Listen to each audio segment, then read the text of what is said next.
So when we built our workshop, we used to have a shed that had a lean-to and a loft area in it, and we decided to keep it because look at this is the perfect place to stash, hoard, whatever you want to say, our unfinished product. So here I am, bright and early in the morning, digging through, trying to find the mirror stash that I'm going to be doing this weekend.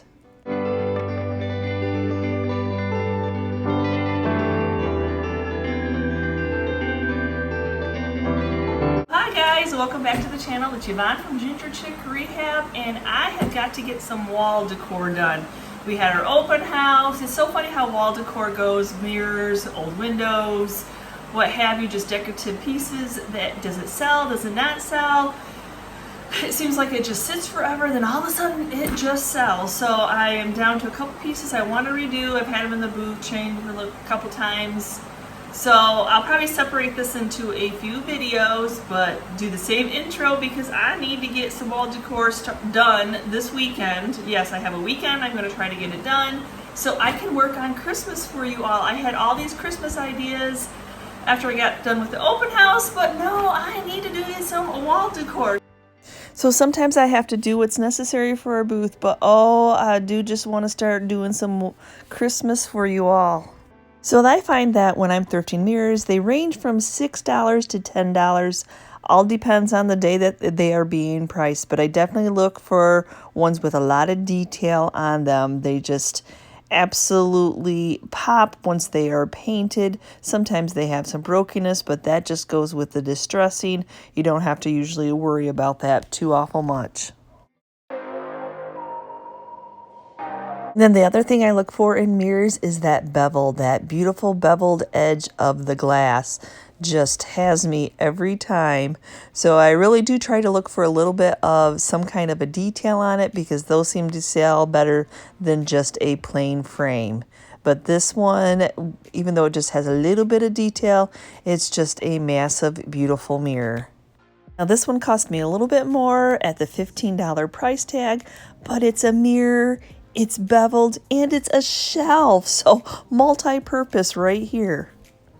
I'm going to be hand painting most of these mirror frames today, so I just went in and used a 2-inch masking tape that I pick up at the Dollar General store to just tape off that glass just to save me a little bit of time at the end. Now this is a long, maybe a door mirror, but I can definitely see getting this painted up and then putting it in a living room, a dining room, behind your couch, what have you. But yes, it had some brokenness, and yes, unfortunately, it is plastic. But I wasn't too worried about that because I knew I could stick something inside that hole, like a little piece of tissue paper or what have you. Use the Star Bond, which is the dark, and fix that cracking. And then this mirror, somebody had drilled right through the frame to attach it to the wall. So the same thing, I used that dark Star Bond to fill in those holes.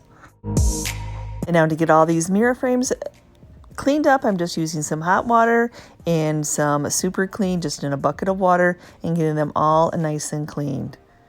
I want to make sure that my prep surface will accept the paint really well by getting it nice and clean, nice and prepped, anything that's been on. Of course, it's got dust from our workshop, but also any kind of residue from the previous owner that might prevent the paint from sticking. Because I want to get started painting these, and you know, when it's cold and you have to run a heater in your workshop, it doesn't always dry as fast as I would like to. So to make sure that there's no water residue in any of these beautiful details, yep, I just use the assistance of the air compressor to make sure that that water is out of all these little hidden spots. Now I'm going to start right off by painting this one, and as you see, I used some of the Dollar Tree contact paper on the entire frame. Now this is, you would think that it's wood, but it's a type of press board, MDF board. It's that really shiny surface. So I'm going to go ahead and get this prepped just using some Rust-Oleum paint and primer in the flat black. This is just going to adhere to this type of material really well and going to be a nice undercoat for what my finished.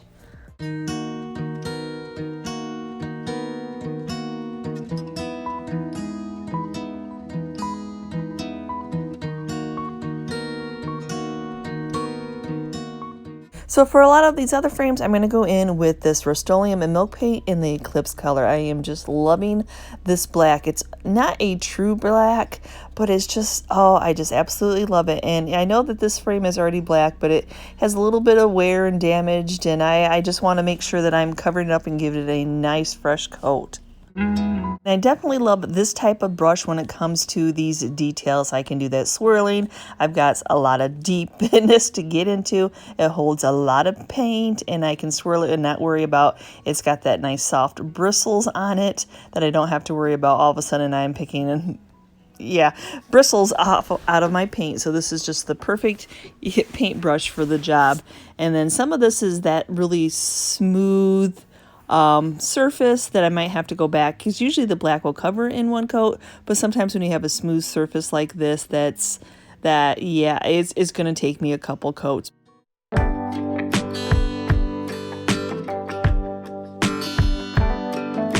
So for 2 of these mirrors, I am going to mix the white linen Rust-Oleum chalk paint in with the Chiffon cream chalk paint, a 50-50. I'm kind of playing with my ratio here. I'm trying to match up that Dixie Belle drop cloth color that is just a nice soft white cream. Oh my gosh, just absolutely love it. So I wanted to use it on a couple of these mirrors. So just a 50-50 ratio right now, and then water down my paint because I'm going to be using my True Coat 360 handheld sprayer to spray up these mirrors. Wall decor takes up a lot of space on your work table, so I actually ended up setting up an extra table in our spray room to be able to spray this large mirror.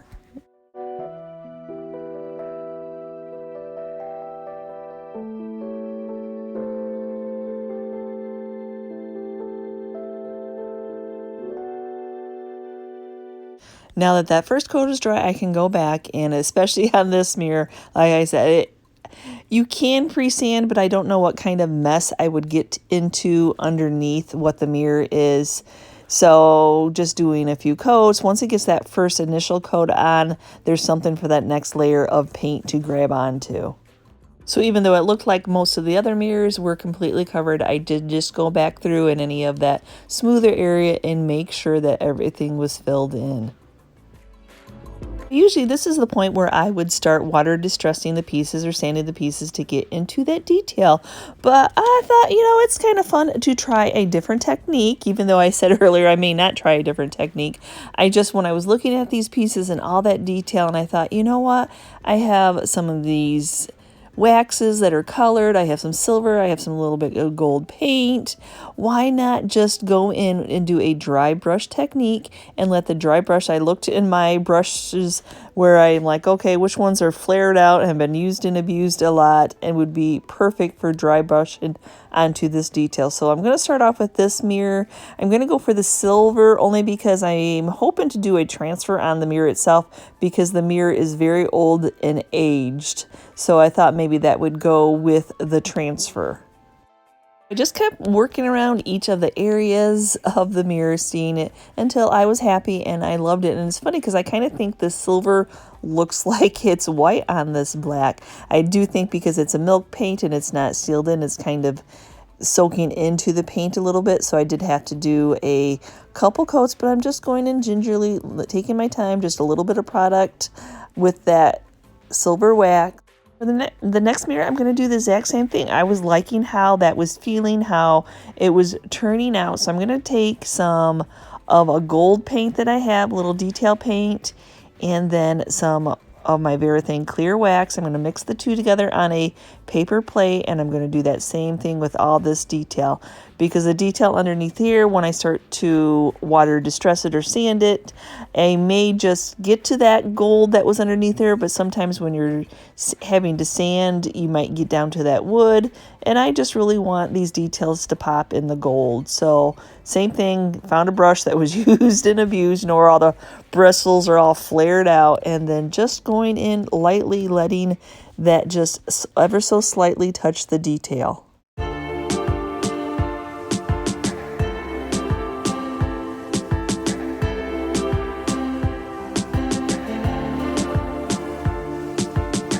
This technique is working out perfectly, and I know this is Definitely the frame to use on it because, as you heard me say earlier, it is plastic. But look how fast that just grabs onto those little details and just makes them pop. This is faster than water distressing and sanding.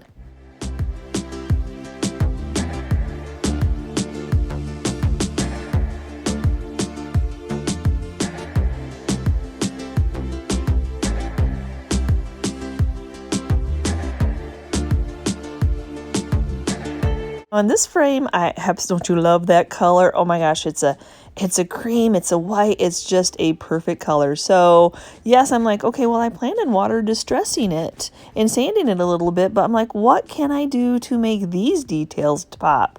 So I knew that the silver and the gold was not going to go with this color, and I started off at first with just the Waverly antiquing wax, and I'm like, that's okay, you know, with my neutral natural wax to go with it. But then I'm like, you know what, I'm going to go ahead and add a little bit of the black wax just to give it some more detail. So a little bit of black goes a long way. So just a little bit on my brush. So I'm mixing the three together and just dry brushing it on, and right away I knew I was going to like the addition of that black.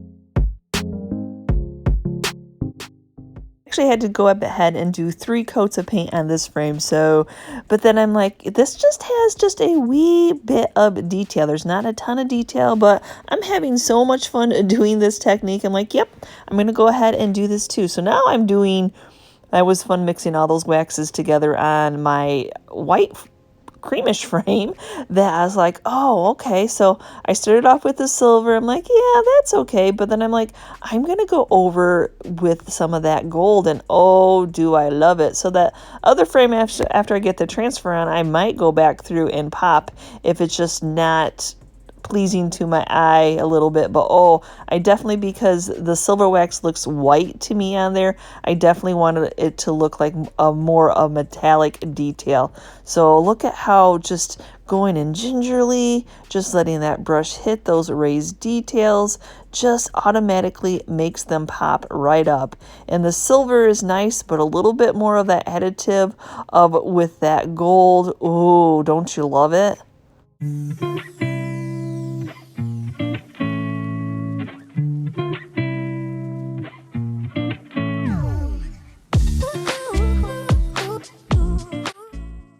So there I am, just staring at this frame going, don't do it. Don't do it. Okay, I'm gonna do it. I couldn't help myself. I just absolutely loved that gold over that silver. And I definitely think that the silver on this frame, for whatever reason, looks really white. And I don't really think that's gonna go with the transfer that I'm going to put on it. So yep, just going for it. And really, my original was I was going to water distress and sand all these mirrors, but this is not how they finished up at all. So now I'm going in with I'm trying out the new can of Rust-Oleum clear coat. It's got green on the label. I'm praying that we got no crinkling going on as I'm sealing in all of my chalk paint on these mirrors. So I ended up having one problem child in the group, and not even caused by the clear coat. I just wanted to go in and antique this just a little bit, mixing the Varathane clear wax and a little bit of the Waverly antiquing wax. And after it dried, it crackled the whole thing. And I'm like, what? I have no idea why I did that. So I didn't video any of it because I just started taking a washcloth and knowing that I could just wipe this off because it hadn't cured yet, and getting down to that black paint and trying to repaint it. So I'll see if I can salvage it, or unfortunately it's going to be crackled, but that's not the look that I really was going for, especially since this was the most expensive one that I bought. And I just like to share these kind of things with you because I don't even know why it happens either. So now let's get these mirrors all cleaned up. So I just have a minimal that I have to scrape. Even though I always tape, there's always that lip that it still gets a little bit of paint on there. So I just use my little scraping tool and get any of that excess off.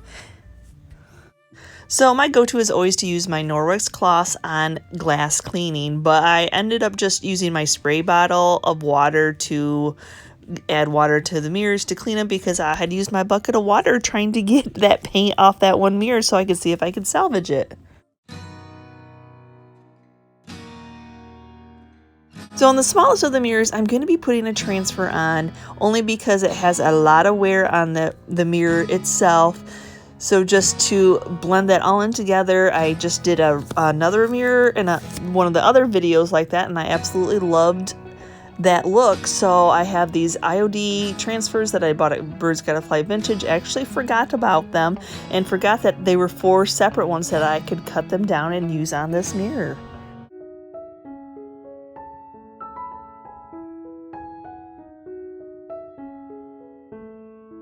I'm just going to do just a wee bit of measuring just to make sure that it's not going wonky and it's even on both sides. It's pretty much fitting up this whole glass. Now it's that rub, rub, rub. There's a lot of detail, a lot of little details on this, and I was double checking that I had this going on the right way where the hanger is, but I don't. So I'm going to have to switch my hanging system, which I put a new hanging system on every single one of these anyway to make sure that they're nice and secure. So yep, now it's just rub, rub, rub. And as I was doing this, I was laughing at all the comments I always get about doing the spray can without a handle, about how it would hurt my hand. But by the time I got done with this, I think y'all should say prayers for my hand trying to get this transfer onto this mirror.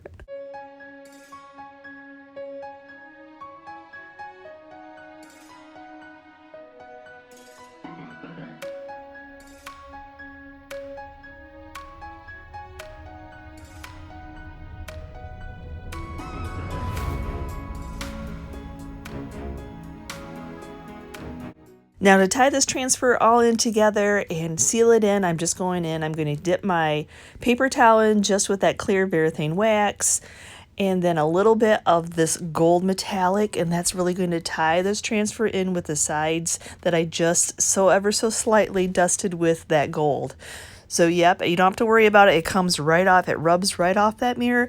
It just ever so slightly grabs onto that transfer and just will tie this all together. Well, here's what it looks like. Well, it's still crackled even though that didn't even have any clear coat on it or anything. It just dried and it crackled. It's just that Rust-Oleum chalk paint. You just never can predict sometimes what an item is going to do. So crackle it is going to be. So I'm going to go ahead and do some waxing on it. I wanted to do the antiquing wax anyway, but just in case I need to tone that down because sometimes when I was doing those animals, I noticed it went a little bit goldy warm on me. So just if it does, then I can just take that black wax a little bit, goes a long way, and tone it down. So here I go. So it ended up going a little bit warm for me, so I'm just going to the same rag that I wiped that antiquing wax on, I'm going to take a little bit of the black. You got to trust the process, and hopefully this will help tone that down.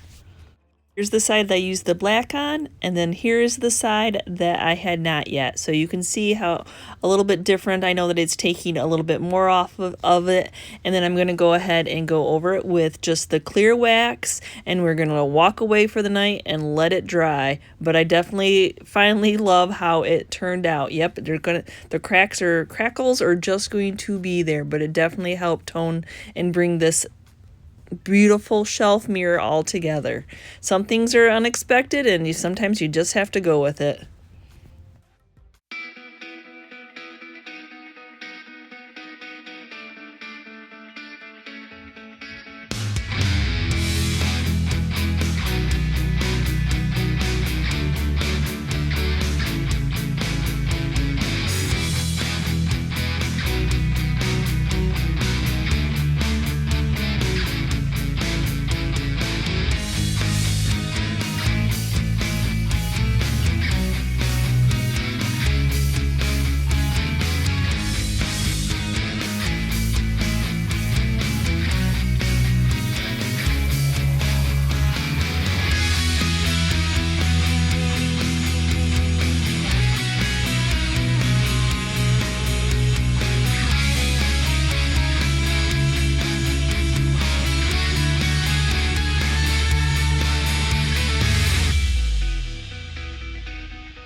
So what did you all think? My whole plan was to distress those, water distress, sand them, get down to the, and then one little technique on a earlier mirror kind of rebounded into another mirror, and then I'm like, well, I don't want to take that paint off. I want to add color to it. And then I had the hot mess of a mirror that I actually love it. So you just never know, you just have to sometimes you just have to keep working at it.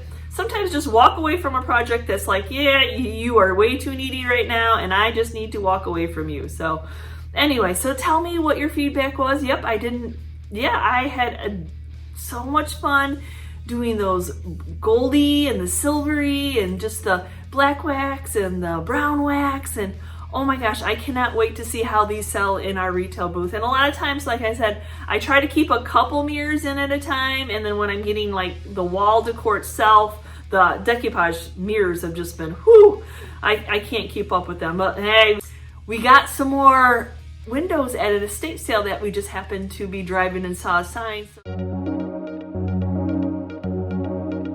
God wink moment there, and Chris was all in. So thanks for watching today's video, guys. And if I inspired you in any way to look at thrift store finds, including mirrors, and even that plastic one, that long plastic one that I fixed, oh my gosh, that's my daughter's favorite. So thanks for watching today's video, guys. And if you are new and you're checking out this content for the first time and you liked what you saw, please hit that subscription button along with the notification bell so you can see what we're up to, and we'll see you next time, guys. Bye.